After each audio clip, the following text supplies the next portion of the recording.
Hi, everyone. Thanks for joining us. What happened to the hello?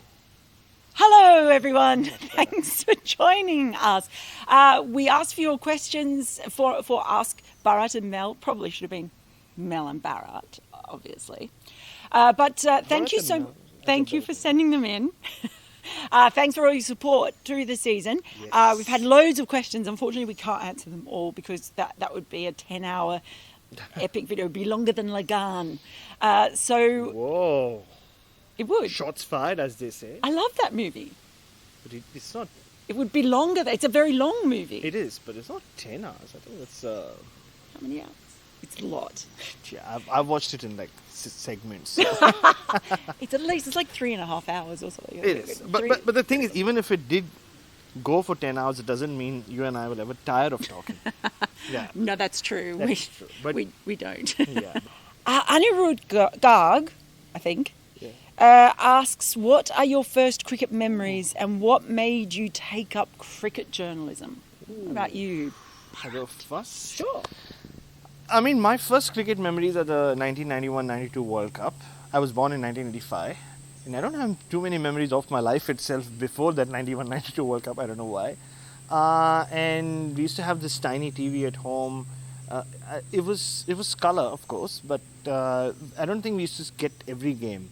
Well, I used to be this crazy cricket kid. I was like always pestering my dad and my brother, elder brother, with questions about random stuff like, how many 50s has Jeff Marsh scored? And my father would be like, well, I'll go take a shower and come, yeah, you know. And I remember I wasn't like maybe I don't know why I wasn't going to school, but like I remember my father would keep like calling from work. Especially towards the end of the game, like the games would finish, like this is all day games, right? Yeah.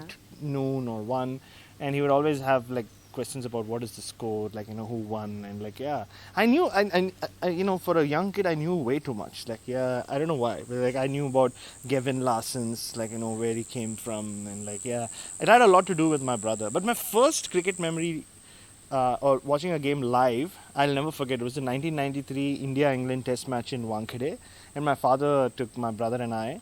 I still remember what was packed in the dabba. We had like like a carrot curry and some chapati. But what I remember not so fondly is as we were entering, like it was a proper Bombay crowd. Like it was crowded and people were pushing and jabbing. And then someone pushed my father, and he hit his like head against the Wankhede gate, and it was all like bleeding profusely. But rather than like say no, I can't do this and go home, he actually, like, I don't know how he just tied like his handkerchief and like with like a bleeding forehead, and he just like said no, we'll go inside. And I still remember the first moment I walk in, and like one section of the crowd is shouting, and this is like it's offensive, but I have to say it was funny then. And they were all shouting, Gooch teri mari booch, Gooch teri mari booch. Graham Gooch was batting. And I asked my Tamil father, what are they saying, Appa? What is this Gooch teri mari booch? And my father, not because he wanted to protect his young kid from listening to something he shouldn't be. I don't think he knew either. He was like, they're saying something about Graham Gooch. Gooch teri mari booch is, I'll tell you. Gooch teri mari booch is like, Gooch, we've screwed you or something like that. Not in a nice way. Okay. Not like where Gooch would like it. It's not screwing him in a nice way. Not screwing him in a nice way is what And that was my first memory of watching cricket. So you talk about your first memory of watching cricket, and then we'll talk about how we got into it. Mine isn't actually about a particular series or anything like that.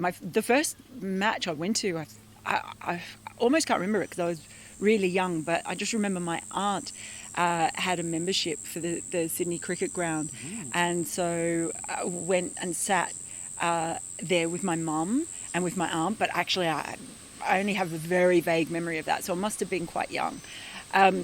But because I lived in country New South Wales, so 4 hours from Sydney, so it wasn't like going to the cricket would have been a really big deal for my family to go all the way to Sydney for a match.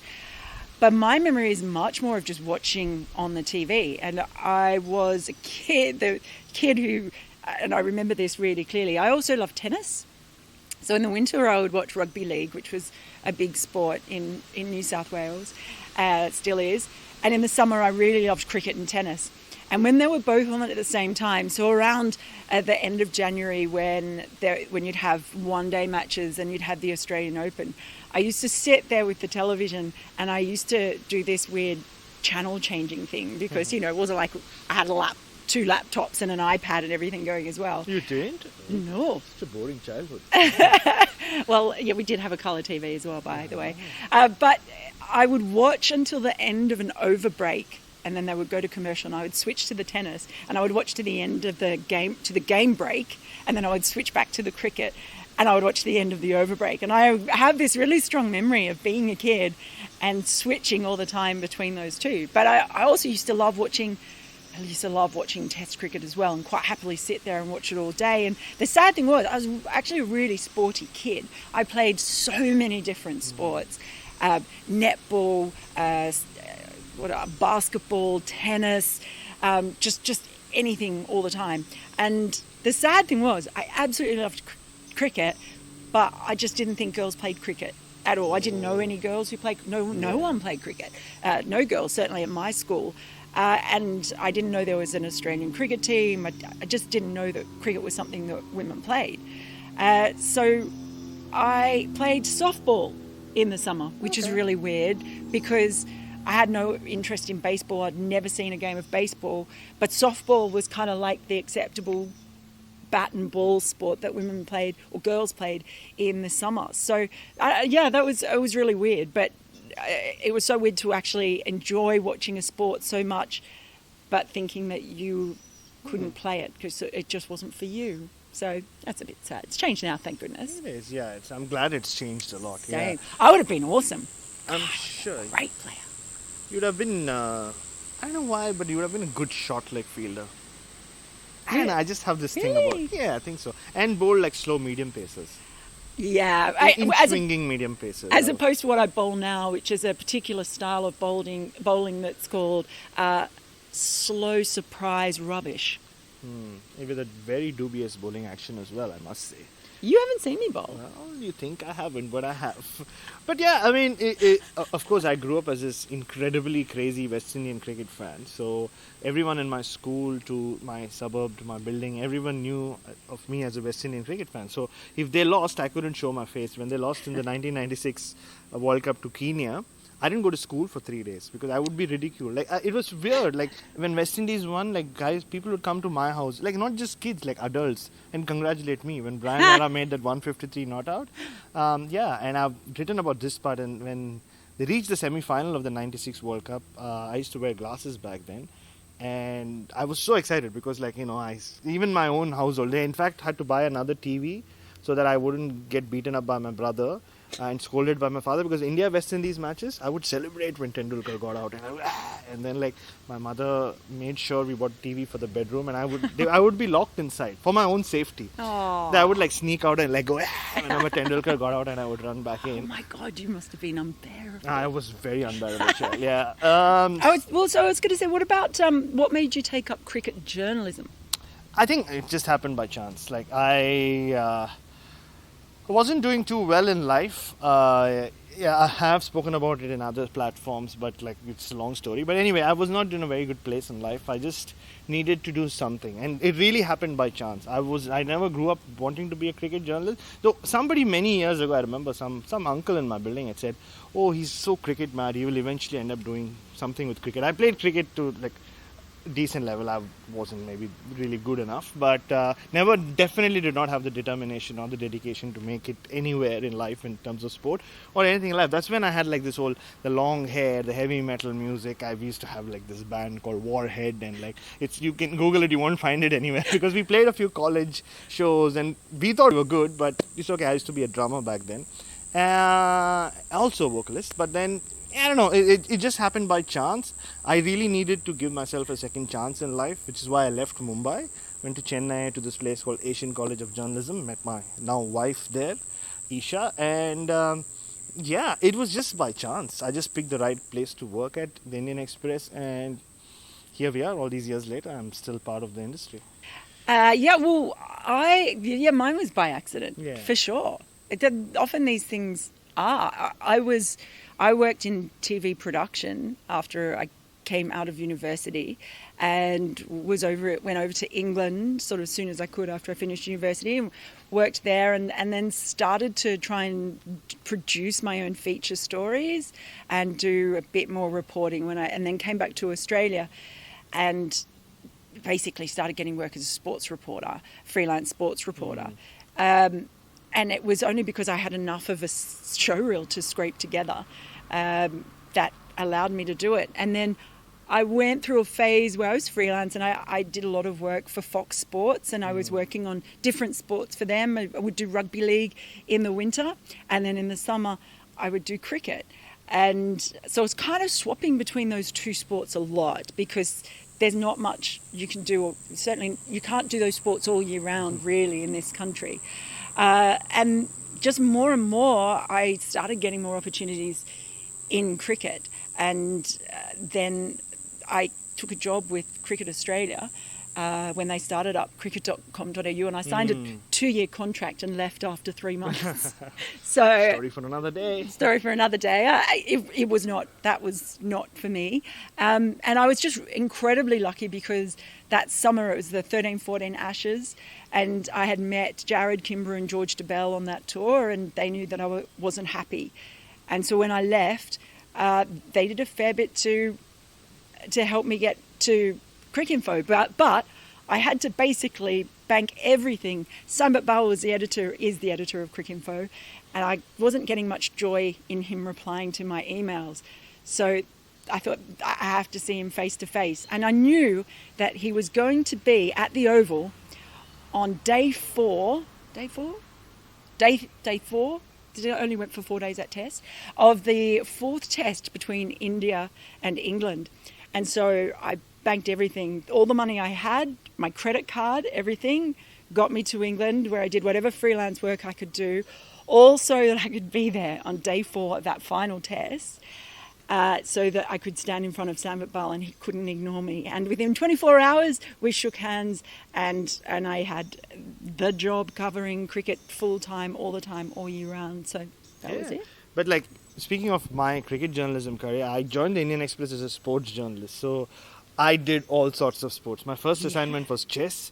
I was never a basketball fan. I wrote a lot on local basketball and really low division football, Division 5, which is like just anybody playing, and water polo, squash, table tennis, like you name it. I did all sorts of sports, and people always ask me I want to become a journalist, I want to be a cricket writer. You don't start covering test matches on your first day. You have to go through the grind. Yes, I was very lucky. Things started happening to me much quicker than they did back then. I didn't have to go through the whole grind before I started covering test cricket. But it's important you do all that. Like all sorts of sports and all, because it gives you like a more rounded approach to journalism, and you learn a lot. Interviewing skills and understanding different sports and just observational skills. So if there is a young person or old person out there who wants to become a cricket journalist, don't start off thinking, I want to be at Lord's, I want to be at MCG. A lot of people say, I want your job.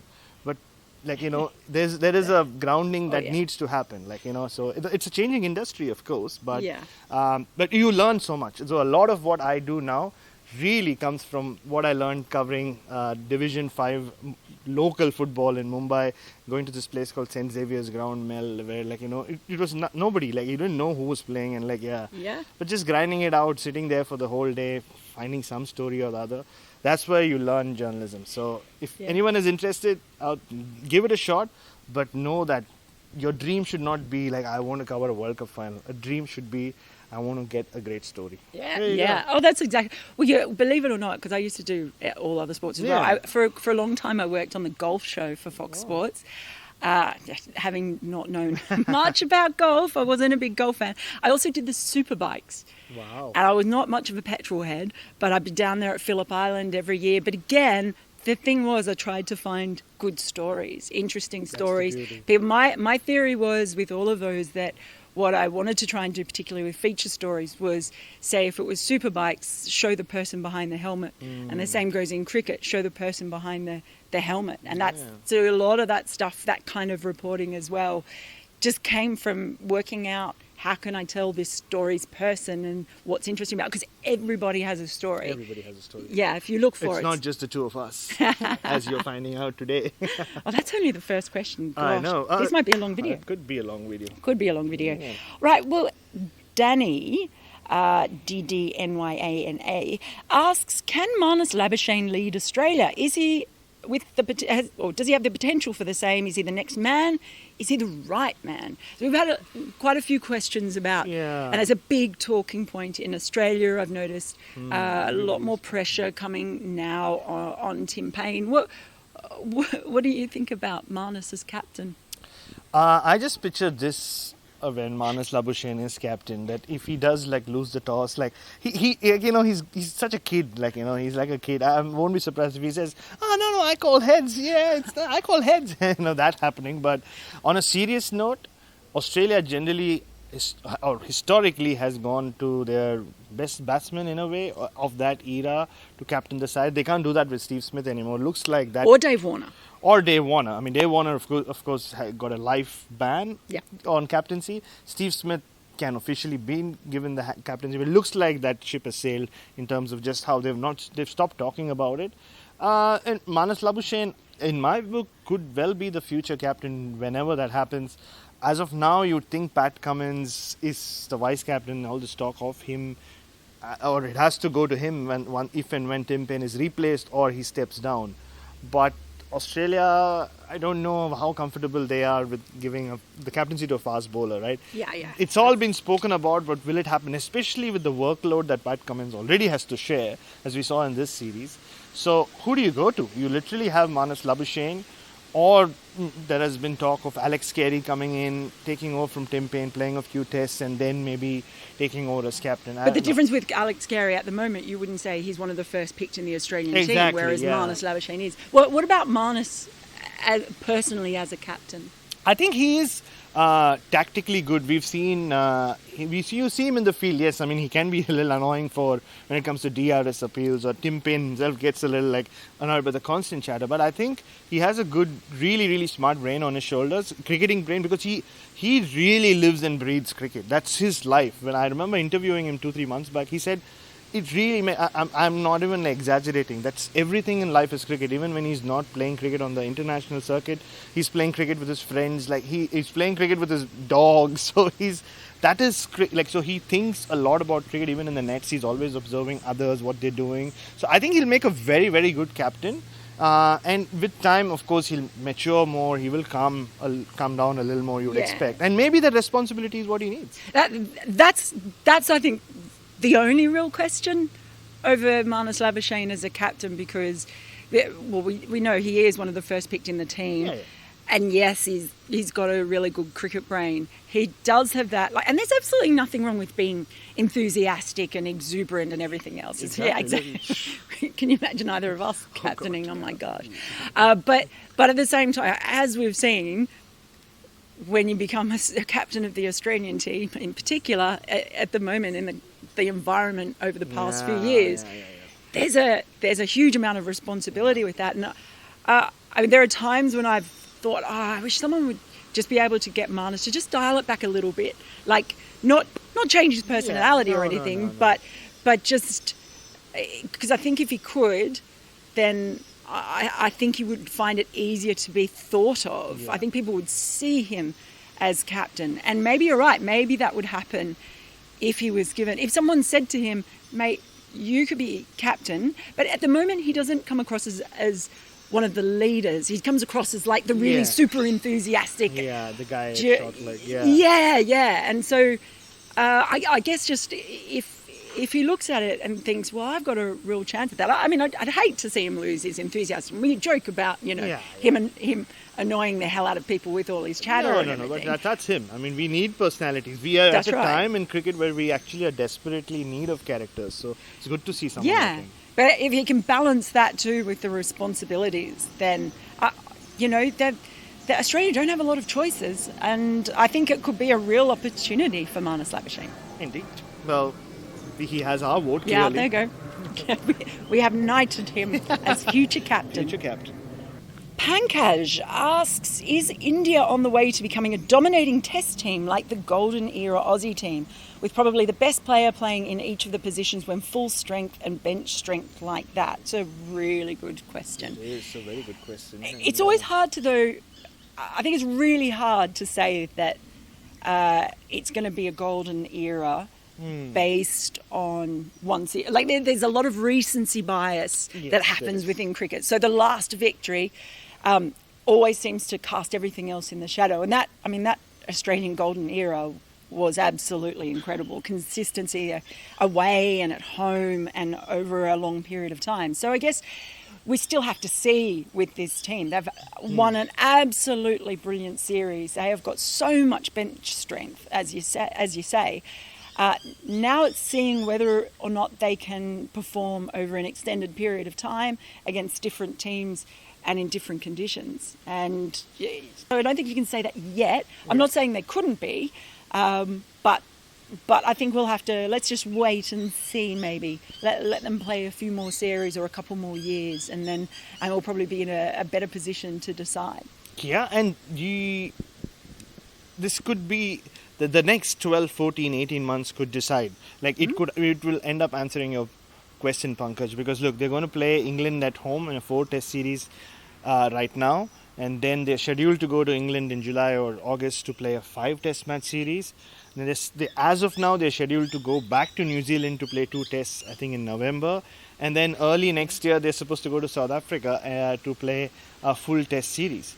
So we'll see how they go across. Like, so England at home, England away, New Zealand away, where they were thumped last time, 2-0 last year. Yeah, that's a tough gig exactly. in New Zealand. Yeah, and South Africa, maybe not the same South Africa they faced 2 years ago, but still, I mean, who knows, or 3 years ago.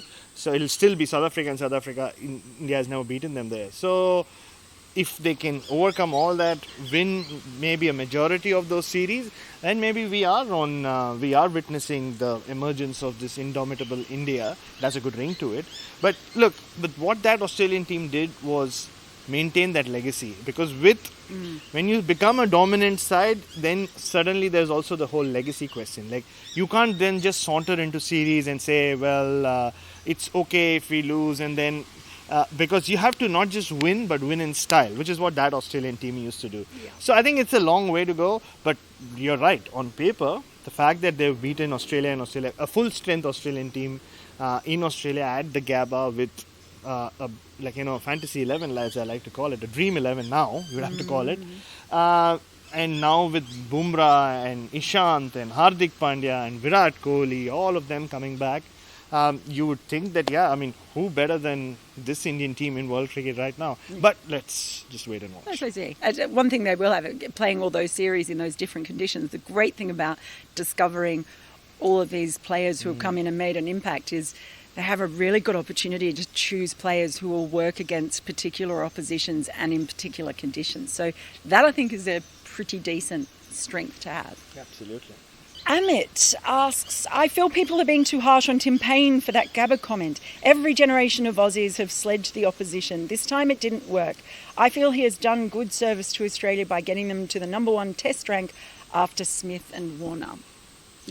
Yeah, I think, look, I'm sure most of you have seen the R. Ashwin, R. Sridhar show. And which is really good. Yeah, go watch it. It's very good. See, even I can tell you it was amazing listening to it in Tamil, and Mel has watched it with subtitles, unless she secretly learned Tamil just hanging around me. But if she has learned Tamil hanging around me, then she wouldn't have understood a word of that, because my Tamil is very different to that Tamil.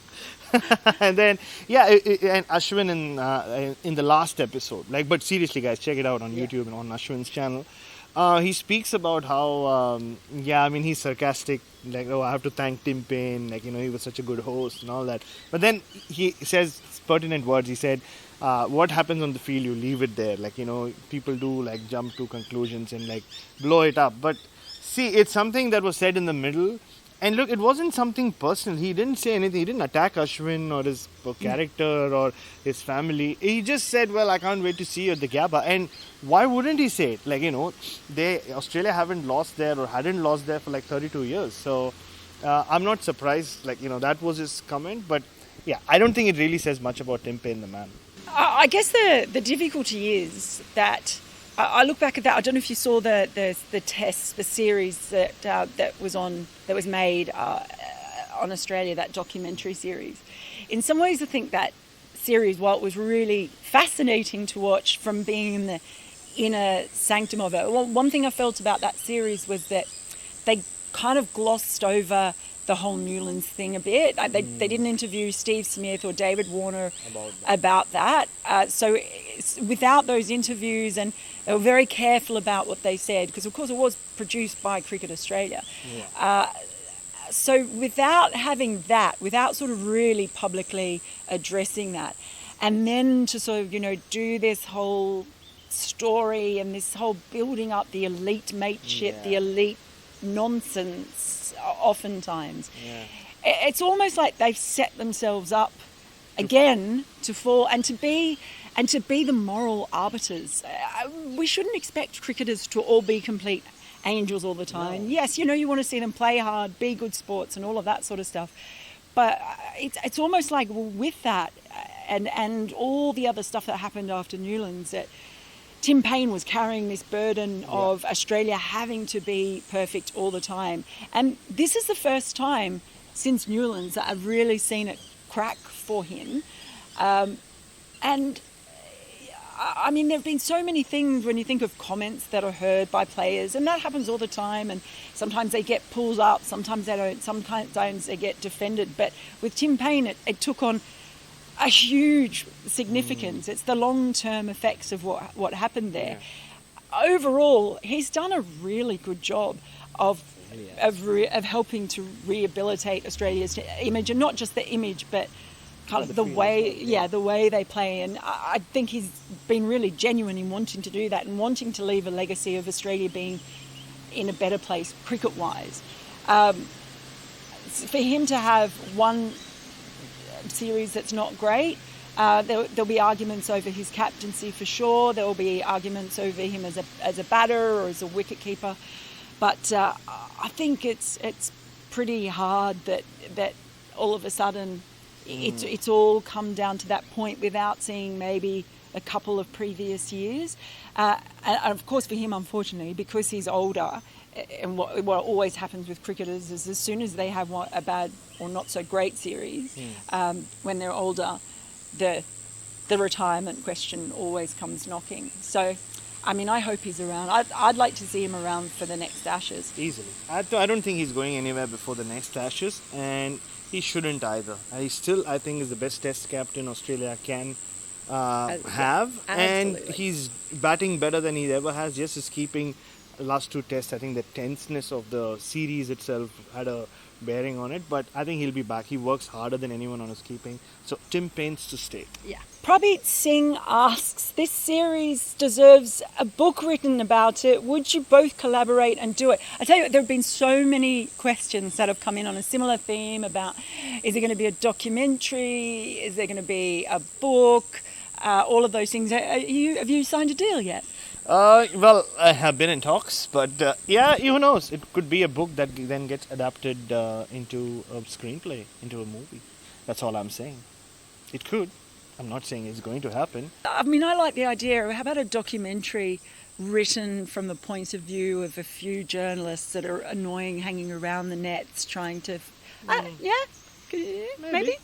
Like, we can talk about it off air. We'll see. I'm sure someone's going to write a book and someone's going to make a documentary at some point. Yeah, hopefully it's someone who was here and watched what happened. Wouldn't that be good? Siddharth Yadav asks, will Rahane be in the playing 11 once Pant, Pandya, Jadeja, Ashwin are all fit and competing for the numbers 5, 6, 7, 8? If yes, then who goes out? Well, that's a tough question. But, I'll tell you this, though. When I saw that Indian squad being announced for the England series 2 days ago, my first thought was, that's boring. Like, Kohli's back, Ishant's back, Hardik's back. I mean, it's great from a cricketing point of view. I mean, they were always going to come back. What was that?